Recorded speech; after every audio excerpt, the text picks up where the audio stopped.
Welcome to Seat Time, where we drink beer and talk about all the happenings with motorcycles. And we'd like to thank Moto Tassinari and Concept 2 Rowers for their sponsorship of this episode of Seat Time. Welcome to Seat Time, everybody. My name is Brian Pierce, and we have another guest on the couch this evening. Who are you? I'm Cole Kirkpatrick. I found my way back over. Had so much fun last time, I just couldn't get enough. Yeah, so he sat here for an hour and a half while we had technical difficulties. We got it sorted out. That's okay. We did get it folded back. So, welcome back, Cole. Again, this is kind of how we'd like to try to find our way with some couch guests so we can have some good times with people that race locally and maybe one day even a little bit further reaching since we have some good friends. What do you think? Yeah, that sounds good. I like it. All right. So, if we were to get into some of the racing action that happened this weekend, not in Texas, one of the big ones was the doubleheader Endurocross finale in Vegas. Have you been to Vegas? I have. Oh, have you been to Vegas, or did you go just for the race? I just went for the race, so I haven't experieed Vegas. Don't go with me. Yeah, I don't know. I don't know if I'd make it back. I don't think I'd make it back. But no, so I Vegas, raced. Yeah, so I raced. I went out there in 2008. I thought it'd be a good idea, and it was really a ton of fun. The course was awesome, but it was really hard. Yeah, lots of fast guys. Just getting to qualify to race. To get to try to qualify at night for the main at night, that's a big deal. Yeah, the hot laps and all that kind of stuff and everything. It's cool because the crowd gets into it, and the course is really challenging. And gosh, that was 3 years ago, and the guys have gotten faster, and the course is more challenging. And now people have tracks built at their house and everything like that. I think that would be really cool to have an endurocross track. For some strange reason, I'm really into that. Like, I've done it twice in Oklahoma, and I loved it. Like, I know I might be kind of a masochist, but I thought it was a lot of fun. I think there's a local series that's going to do Endurocross in a couple months, like a 3-round. I'm not sure if it's official yet, but for some reason I've heard somebody talking about something, so maybe some local races. Maybe I should put my ear to the ground opposed to just to Cole's brain. We could tear down your fence and make a backyard track. I'm sure my neighbors would love that. Yeah.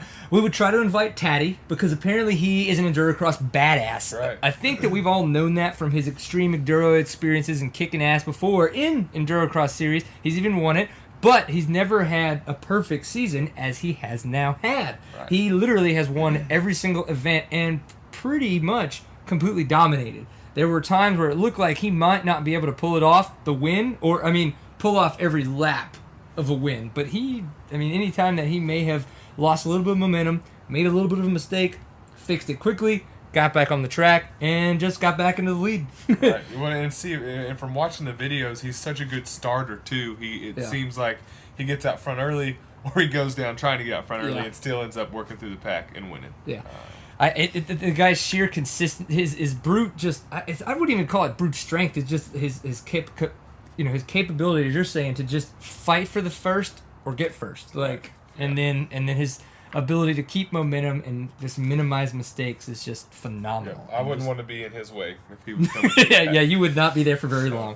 But so going into this weekend, obviously he had quite the lead and a perfect season up to it. But Cody Webb actually was able to get the fastest hot lap, so he got the fastest gate pick going into it. So then in the heats in Vegas for the main one, because of the doubleheader they had going on, we had Webb, Taddy, and Mike Brown all winning their heats going into the main. And those are 3 contenders. Jeff Aaron is another really top Endurocross rider who you would expect to be able to win a heat race. But and Webb's kind of now on the big bike trying it out. So it's kind of cool to see those names, always up front. But in the main, as you just said, Taddy got the whole shot. Taddy won. Didn't have much competition. Yeah. And unfortunately, from that point on, it was everybody racing for second and below. Can't really say much more about it. Soule, though, did a very good job trying to stay as close as he could to Taddy to finish off second place. And Grifunder, who is coming back from a broken wrist, I believe, was able to finish third. So, made one. That was our results, was Taddy and then Soule and then Grifunder in third place. Main 2, though. We got to see Kyle Redmond get the whole shot, which is good for him because he's kind of a privateer. I don't know if he's on that. I think he has support through the Geico Honda guys. I know FMF. He's got that fancy FMF paint job, so they've got to be doing something for him. Right. But it was great to see him out front, and it makes I'm sure the fans were excited to see that because yes, Taddy's awesome, and yes, he's winning everything, but it's always fun to see see him have to either work through the pack or just to see some good racing. So that was cool to see. Yeah, and and to that point, I love it because when you get to see that, Taddy will pick the gnarliest line, the craziest whatever, and pull it off. I mean, it seems like he just sticks his foot out, gives it gas on the bike, and just does the rest. Yeah, exactly. It's because of all the fun stuff he does at the end. That bike's used to doing all the pyrotechnic type crap. So unfortunately for Kyle Redmond, he didn't have the best of finish though. Once Taddy got by him, he kind of fell back. I believe he wound up in 5th place, and then Taddy checked out to gain actually quite the lead on the rest of the field.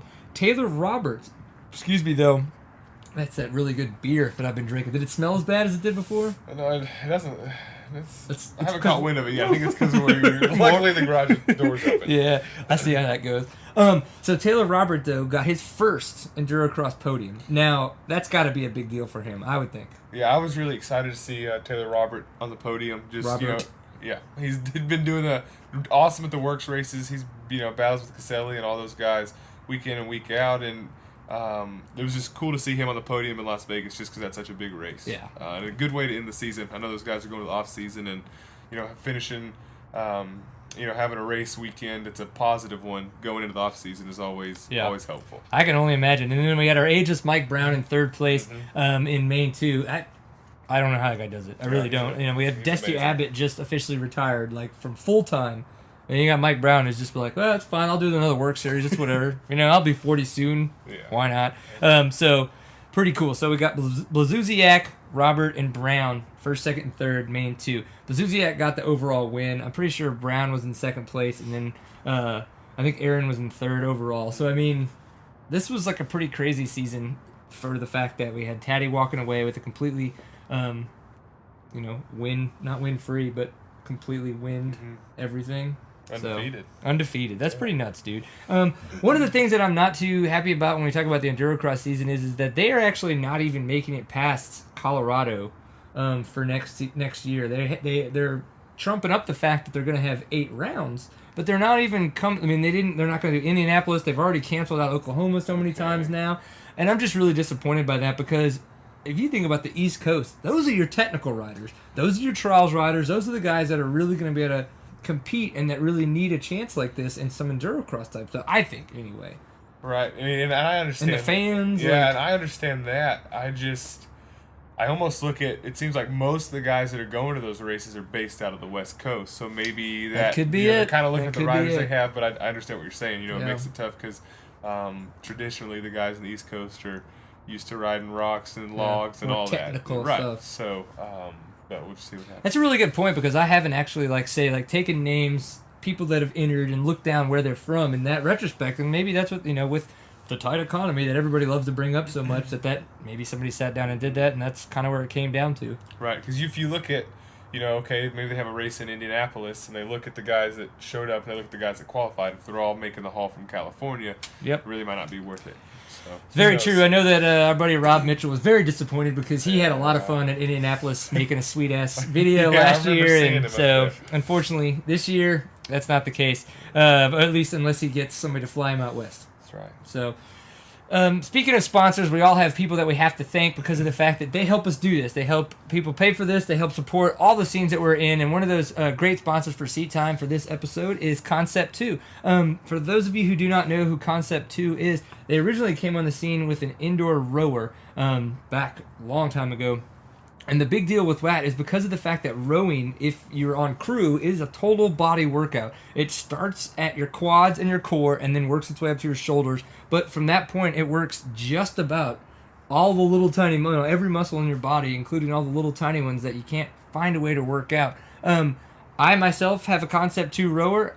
I love it. I use it all the time. I started using them when I started doing CrossFit. And I've seen a big growth because of that with the Concept 2 rowers. But there are tons of motocross riders that are sponsored by Concept 2 that use them. Mm-hmm. Tons of off-road riders. We're looking at Mullins. We're looking at Bach. You've talked about wanting to get one. We know that Bobbitt uses one. Yep. So obviously it helps. I mean, the thing is like a lot of guys get on their bicycles. A lot of guys get on their rowers. And when it comes down to it, when you think about the time you spend, you want to compact that as much as you can. And you would think that since you're getting that full body workout on the rower, You're always indoors. You don't have to, you don't have to worry about the weather. You don't have to worry about getting hit by a car, stuff like that. Right. That the Concept 2 rower would be the better choice for people. I mean, so. Yeah, that's like, I spend a lot of time at the rec center at UNT because they have a Concept 2 rower, right. and it's the closest thing to me that I can get on, and I feel like I'm riding my motorcycle. I feel really? like I'm doing a moto. As far as like your arms pump up, your shoulders pump up, and you feel it in your legs, just like you said, it's total body, just like riding a dirt bike. Yeah. Do you find yourself doing more like pyramid type sprint exercises, or finding more self doing like 2,000, 5,000 meter sprints, or what's your... I try to mix it up. What I remember doing the most of, a couple times a week, would do just like a minute sprint and then a minute easy and then a minute sprint and then a minute easy and mix it up, just depending on the day. So either way, I mean, you can tune the workout. That's the cool thing about the Concept 2 rower is that if you need to go long, you can go easy and go long for endurance or do interval type work. I like it. It's definitely helped out a lot for me with my recovery after my ankle surgery. I know that my calves actually look normal size now to each other. That's awesome. So there's always that. So please, we thank Concept 2 for their support of this episode of Seat Time, and we'd like you to support them as well. Please check them out at concept2.com. That's where you can find them. And as well, I'd like to point out that Kurt Caselli is also a rower. Favorite. So I might have to go visit him and get some tips.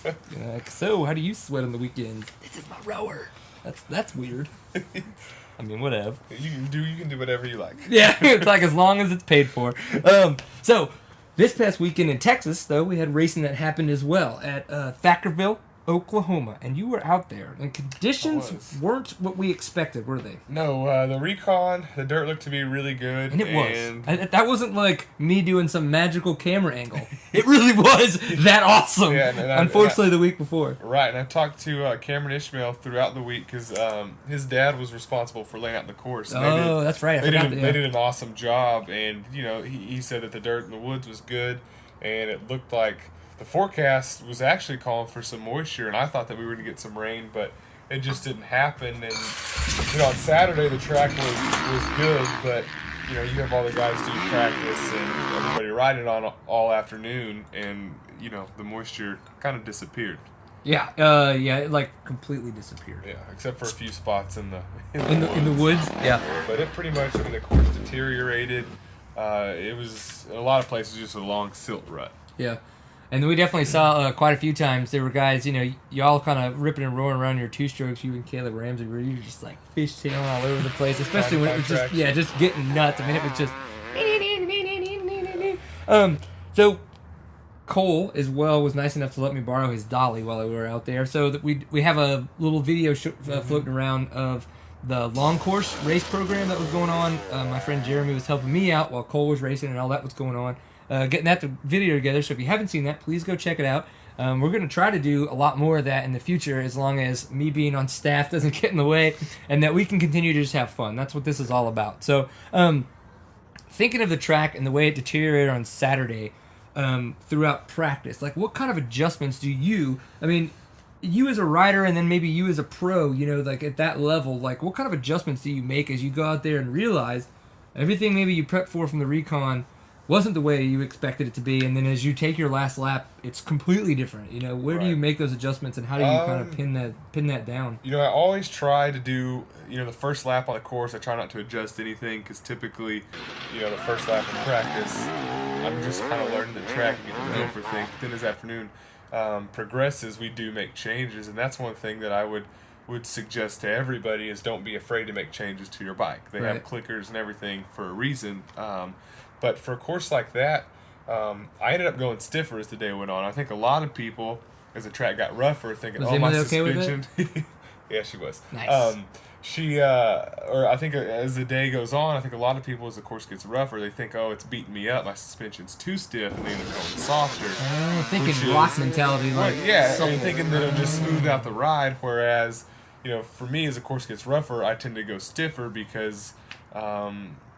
it makes the bike handle better. It makes it soak up the bumps better. That makes sense. So I played with that, and I played with sag a little bit. And with the course like what we had in Thackerville, it was pretty much kind of one rut, not necessarily a rut, but just a cupped out trail. It would have been a mud race, except it was just silt. Yeah, and it's soft terrain dirt, but it was still cupped out, and The biggest thing was just, carrying corner speed, almost riding a gear tall in some places, just to keep mistakes to a minimum, and just keeping your speed up and flowing through those woods was the big deal. And that course, there was a lot going on. I mean, it seemed like you had to think 2 or 3 corners ahead because of the quick elevation changes that it had and some of that. So I thought that there was a really good amount of track for the 8 mile track that we had, like a lot of differences. I mean, it was really, really neat. I thought that the Ishmaels did a great job. I'd never been to that property before. I know that they did have a TCCRA race. Did you know if it was typical to what we rode? I think it was pretty close. It was probably a little bit more tight than the TCCRA, but I had been out there trail riding a couple years ago and was really impressed with the property. And then, going to the Toro, I knew that the Ishmaels would have a good course for us. And they did. Those guys are brutal, man. I remember they did. Unfortunately, their race got canceled last year, but the Toro before that they had at Jacksboro. Oh my gosh, that was a brutal race. That was where I had my awesome get off in front of Dwayne Carter and realized that I couldn't ride anymore because everything hurt. So, but enough about me. So, I guess I'm just kind of trying to figure out where we're going here because honestly I forgot. My notes are really starting to suck, but that happens. So one of the things that was neat was the fact that we were all kind of moving around and getting some really cool shots. So, I mean, was there anything, what were some of the key outstanding spots for you on the course that you really thought were a lot of fun? There's obviously the picture of you boosting it. Then that's obviously really neat. That jump coming out of that creek, that was a lot of fun, and a lot of that's just because the spectators are there, and every lap you hit it, you can hear them cheering and all that. That was fun. There was a grass track right before that had some really good burns. It was a lot of fun, and then really, all the woods where the dirt was good, I enjoyed riding too. There was only one section that I wasn't a huge fan of. It was more just kind of flat track grass track type stuff, but it still wasn't bad. It just had gotten rough and really hard packed, but it kind of gave you a breather from the tight stuff. Right. So really, for me, the course was a lot of fun. I don't have any complaints. I know you can say, since I won, of course you're gonna like the course, but I thought that the layout was good. It offered fast sections. It offered tight section. It had one pretty big log that you had to navigate over. Yeah. It had an alternate line, and then several different creek climbs and alternates, and really, I mean, it had a great variety to it. Love it. Yeah, I think if we got just a little bit of moisture, that would have been But you can't, I mean, because obviously it could be the other spectrum where it'd been like, let's get some rain. Yes. And then you're like, and I think that place has been a mud run a couple of times in the past. You could see by the ruts that were still there. I guess the last thing I have is that I was at the second spot that I was filming. It seemed that you had a ridiculous lead already. And I mean, just how is it that, there's times where you can not get the whole shot, but still make a pass and then just kind of find a way to, I guess, drop the field? Is there in your mind, is there I need to go faster? Or is it really just just focused and just go? For me, on Sunday, I got a good start and was able to get into the lead right before we went to the woods. Right. And then I concentrated on the first 2 laps, putting down really good lap times. And right now I'm still, since I took some time off from racing the last couple months, my fitness isn't exactly where it needs to be. So I got a good start, and then the guys in second and third, I kind of knew who was there, but for me, I'm always worried about where that number 1 Kawasaki is, and the number in Caleb on his KTM, and Cameron hasn't been getting the starts, but he's always at the end of the race, he's always charging, always. And he may not be so there for at the me beginning, at the start, it was okay. I got a good start. Cameron didn't, so I need to put as much time between myself and them as I can. So as the race goes on, and maybe I fatigue a little bit, I have a little bit of a cushion. And luckily, they did get close. I had one bad lap when I pitted, had some trouble getting around some guys, and they got fairly close. And then luckily, the last 2 laps, I still had plenty of energy and was able to kind of get the lead back to where I didn't have to worry about it too bad. But Cameron and Caleb are both riding awesome, and when you get them together battling like they were on Sunday, then they're going even faster because they're pushing each other. They were. So I was glad to be in front riding my own race, but I try not to worry about what's going on behind me. But like I said, the number 1 plate on that Kawasaki is pretty intimidating. So I mean, I'm always mentally keeping tabs of what's going on so I don't slip up and get a little bit lazy. Yeah. So as we're talking about it, though, the way it wound up for the weekend at the TORO race in Thackerville was Cole Kirkpatrick in first place. We had Cameron Ishmael as number one from last year's TORO champion in second place, and Caleb Ramsey, who is a past TORO champion, I believe like about 3 years ago, I think so. Was in third place. And working on down the chain, we had Brian Vaughn and Zach Ingram and Hayden Franklin in sixth. I believe Steve Levon, and then actually we had Drew Higgins in the overall mix, who's a light A rider. Okay. So pretty cool to see him up there, the depth in the of top field, 10. I mean, we lined up on Sunday. I think there were 16 pros, and everybody can ride. I Yeah. mean, it's a deep field, and it's really cool to see everybody come out to race, because the Toros to me have always offered some of the best tracks, and you can't beat the weather, and it's just some of the best racing in Texas. Love it. And you definitely can't beat the fact that Jeff Cox is going to make some badass hoodies. That's right. Featuring Seat Time. Just saying. So if for some reason the ramblings that we have had just now did not talk you out of coming to a Toro, the next one you would be at is the one in Denton, Texas, which will be at Brian Story's property December 10th through the 11th. So not only do we get a little bit of break to be fat and merry after Thanksgiving, we got a whole other weekend after that where we can still vomit and make ourselves look skinny all over again. That's right. So I think it's going to be interesting. As we were talking about, another sponsor that really has helped out Seat Time a lot and has gone ahead and stepped up to sponsor this episode is Moto Tassinari. They are a sponsor of Cole's. We have to make that disclaimer so it doesn't seem like he's touting his own horn. But the thing is like he has been riding their product. I've been testing their product. It is a great product, and so we are very proud to have them as a sponsor of Seat Time for this episode. They do make the Air Force adjustable intake system and as well the V-Force reed system. So, and the V4 is only available right now on our KTM 250s and 300s, and we say that because that's what we ride. So, but they will be coming out with the V4 for more models in the 2012 year, but the adjustable intake system is available on just about every 250. I know that right now, and that is a great product. So adjustable intake system, what's that going to change? Well, you go out to a track and you're kind of like, man, I need a little bit different power here and a little bit different power here. Well, the thing is like without having to go into image mapping and change a bunch of crazy stuff that pros have a lot of access to and costs $3,000, you can go ahead and spend, the smaller fee of like $300 on an adjustable intake system, and all you have to do is change a little boot right there on your intake system, and boom, you get to change all this kinds of fun stuff right there at the track for maybe either conditions with weather-wise, maybe conditions in the track, how you need to ride the track, how the track is riding you. If that's the case, you're probably on my level, and it's okay. But I know that you have been riding the new reed cage that's come out. So we had I'm riding a 2010 KTM 250 right now, and it had a V-Force 3. Okay. It came stock on it, and then the guys at Moto Tassinari sent a V-Force 4 to try, and I could not believe the difference that it made. Yeah. They said that it kind of looks the same, but believe us, it's way different. And I haven't put on a pipe and silencer combo that did as much as that V-Force. Really? Yeah, it's unbelievable. Made my 250 almost feel like a 300. So anybody out there looking to maybe freshen up your bike, make it feel a little bit faster, definitely check out the V-Force 4. Awesome. And just a great side note, the Air Force adjustable intake system and the V-Force 4 reed system were both Product of the Year runner-up. First runner-up for Dirt Rider magazine in the December issue, and you will be seeing that obviously just about right now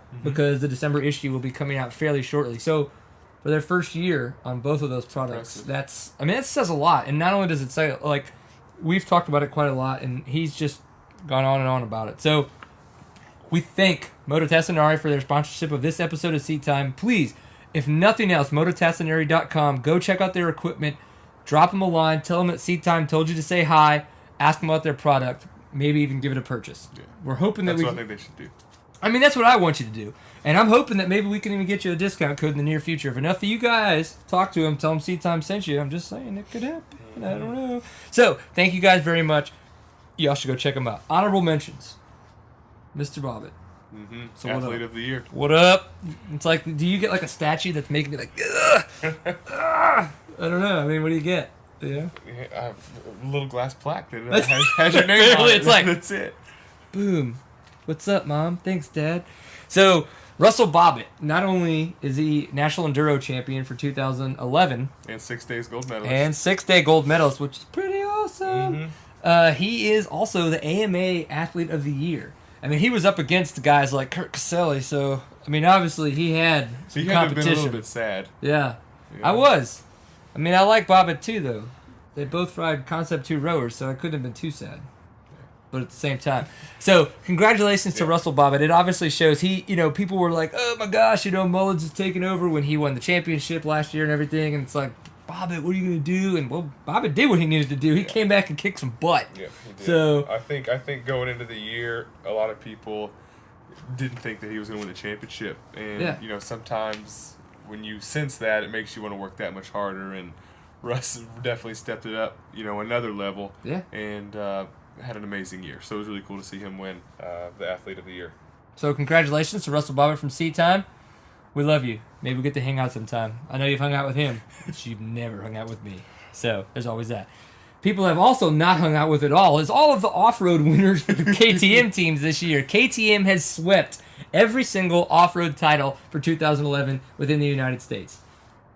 Boom. Impressive. What are you up? Ready to race. Yeah. What are you riding? Exactly right. Ready to race. Like, there it is. So, if you guys haven't thought about purchasing a KTM, they don't sponsor this episode at all. I'm just going to go ahead and say you should probably think about it. If you're doing any kind of off-road. If you're doing Supercross, wait till next year and Ryan Dungey kicks a bunch of ass on that KTM.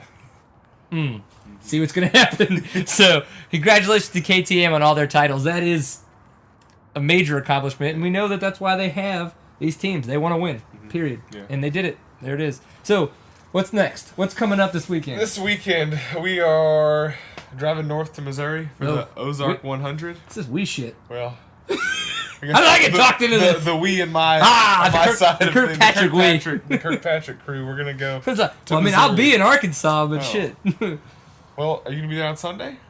I don't know. All right, you should make that happen. Anyways, Missouri Ozark 100. I missed it last year. I had shoulder surgery, but it's a great event. They do 3-lap moto format. We do one 50-mile moto, one 25-mile moto, and then a final 25-mile moto in the dark.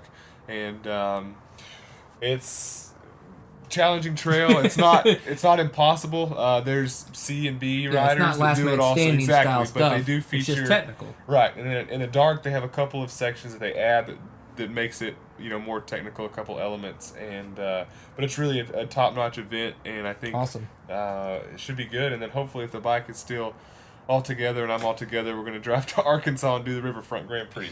And this is your first time doing the Riverfront Grand Prix? It will be if we make it over. If we make it, okay. I'm still keeping my fingers crossed on that. I'm going to have to keep my dad full of coffee and not bad vibes. Yeah, so to make that happen. Which is understandable. So the Ozark 100 is going to be happening, and that is just south of Mansfield, Missouri. Mm-hmm. Is that correct? Okay. And then this will be the fourth running. So, I mean, they've been doing this for a while. You've won it before. We've got...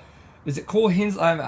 Cole Hensley won it last year. All right, and then I know that Zach Ingram has been there multiple times before to ride it as well. So obviously we're going to have some talent out there. I think fighting Steve Levan's been kind of iffy. Oh, I'm going or not? But I sent him a stator, so he better show up. What up now? Yeah, it's like free parts. You better do it. And then hopefully we get all these guys, right afterwards driving just a little south to Fort Smith. I think that would be quite awesome to have all those off-road talent people down at the Grand Prix. As we're talking about, the 17th annual Riverfront Grand Prix will be in Fort Smith, Arkansas, and I believe there are ATV races on Saturday if you don't want to make the Ozark 100. And then as well, all the bike stuff goes on Sunday. A lot of the amateur and peewee classes are in the morning. And I believe the pro guys, which is all the big bike classes, are about 12:30 on Sunday. So you've got plenty of time to drive down and refresh your body. Yeah. I don't know what you're talking about. 12:30, that's great. I'm just going to leave the lights on my bike and run it. Just ride your bike to the Grand Prix. It's even better, right? And then you can ISDE style change your tires right there on the start and just take off. All right. With the Thunderbird Energetica bar. That'll be good. Yeah. Boom! Plenty of energy. Yeah, I like it. So, Cole Kirkpatrick, thank you very much for being on episode 42 of Seat Time. We're going to keep going. Well, if nothing else, I'm going to keep going. There's always enough beer to be drinking. Had drunk? Not sure. Whatever. Yeah. So, but thank you for coming. Thanks for having me. I really appreciate it, and hopefully, I know you want to do this a little bit more. Yeah, I'm sure I'll be back. At least once or twice. Yeah. So, well, who out there has been supportive of you in your endeavors? Oh gosh, you guys always, posting my race reports and let me come hang out. Thunderbird Energetica, Moto Tessanari, Leo Vinci, Moose Racing, Enduro Engineering. A lot of people are making it happen. It's really fun to be back at the races again, and looking forward to the first round of the National Enduro Series. Trying to get myself in shape and in action right now, so I can hopefully go out there and do worth a dang. Well, I'm not gonna lie. You've looked stronger and stronger every time I've seen you ride. Every time I've seen you race. So I think you're gonna do just fine. But so again, this episode of Seat Time has been brought to you by Concept 2 Rowers and Moto Tessanari. We at Seat Time would very much appreciate it if you would stop by either of their two websites, if not both, and at least check out what they have to say. Maybe purchase a couple products and show your support for people that support the scene. Very much appreciated. SeatTime.co is where you would find any of this information on the internet as well. We are on Facebook, facebook.com/SeatTime. And then on the Twitter, I think our tweet handle, would you call it? Sure, why not? Yeah, the tweet handle is at @SeatTime_CO. And if you'd like to buy any swag, you find yourself a Seat Time t-shirt or maybe a pint glass or two, it's going to be seattime.bigcartel.com. Those are all the places that you can find us. This is where that's going to be. I'm probably always going to wind up being on this couch at some point, either when my wife doesn't let me in the bed, maybe I've had too much to drink, or Cole comes to hang out. One of the 8 million other reasons that I've got to be sitting on this smelly-ass couch I got for $40. What do you think? Yeah. All right. If nothing else, thank you for paying attention. Thank you for making it this long. Always enjoy a pint full of awesome. Yeah.